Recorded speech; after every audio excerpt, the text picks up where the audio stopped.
আমরা বলবো 1-2 বছর নয়, ডক্টর প্রফেসর ইউনূস স্যারকে তার হায়াত যতদিন আছে ততদিন বাংলাদেশের মানুষের খাদেম হিসেবে কবুল করো।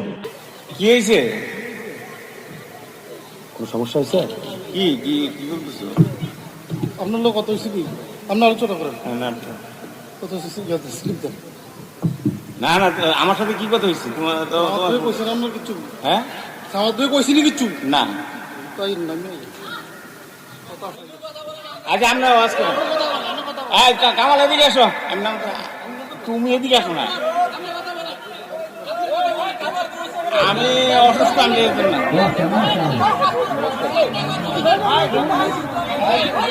এই কামাল, আমি অসুস্থ, আমি নামতে কষ্ট হয়। তুমি এদিকে আসো।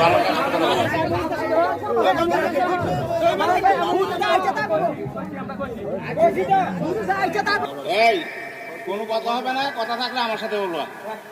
একটা শব্দ যাতে না হয়। হুজুরে ওয়াজ করবো, 1000 কথা বলবে, 1000 কথা নিয়ে 2-1টা কথা তোমার পছন্দ হতে পারে, নাও হতে পারে। এই জন্য কোনো প্রতিবাদ নাই, একবারে চুপ। কোরআনে কারিম থেকে হক কথা বলতেই হবে।